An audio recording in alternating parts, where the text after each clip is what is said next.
Anyare kay Stephen Curry, kinarma si Draymond Green, pinagta-trash talk ni Baby Jokic. Tanggal angas ni Dre pati si Stephen Curry at ang coach ng Rockets nagkasagutan. So crucial game para sa number 5 na Golden State Warriors kalaban ng number 2 na Houston Rockets. Will Bud start for Warriors matapos ang early 6-2 nating run ng visiting team? Pero right away may counter back-to-back 3-pointer agad si Brandon Podziemski na nasundan pa ng putback at first 2 points ni Jimmy Butler. Matapos yan, Dillon Brooks pinagpaglang si Curry sa kanyang fadeaway jumper, pinabaunan pa ng death stare si Steph. Naipalalo si Brooks nang maipasok itong another layup, kaso off the bench. Grabe ang production ng second unit ng Warriors, 4 straight 3-pointers agad ang kinanani Buddy Hield, GP2 at Jonathan Kuminga. Dahil dyan pumalo agad ang lamang ng Warriors sa double digit, pero naibaba pa rin naman niya ng Rockets sa single digit, 18-24. Second quarter, nagtuloy-tuloy pangra ng Rockets matapos kumana ng back-to-back 3-pointer si Holiday at Jabari Smith Jr. Under 7 minutes dahil sa dunk at mid-range jumper na to ni Jabari Smith, nakuha na ng visiting team ang lamang 30-29. So far, wala pa rin naitatalang punto si Stephen Curry, shooting 0 of 2 sa field. Buti na lang at step up pa rin si Buddy Hield na meron ng 3 3-pointers, perfect 3 of 3 beyond the arc. Kaso mabigat-bigat ang 9 turnovers na nakumit ng Golden State Warriors. Under a minute mark, dito na naging mainit ang laban ng mamisikal na itong si Draymond Green. Nagka-trash talk na si Dre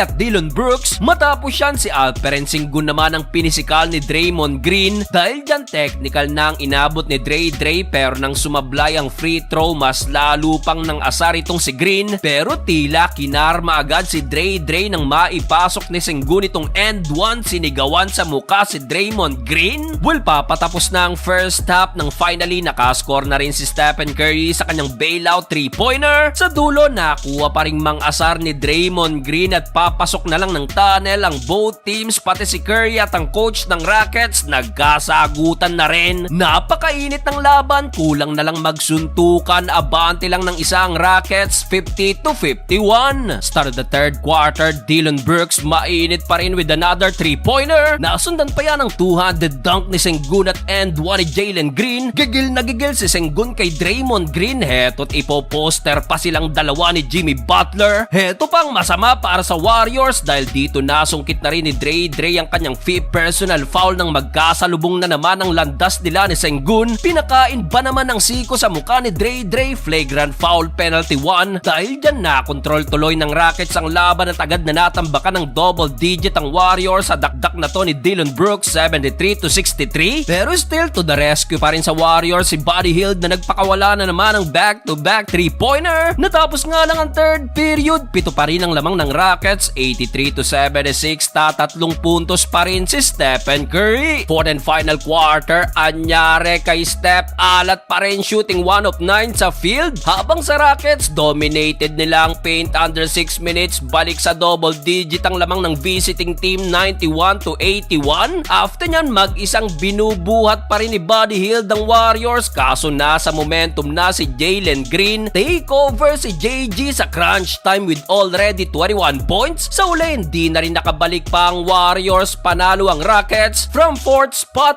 babagsak ang Warriors sa quadruple tie sa team standings.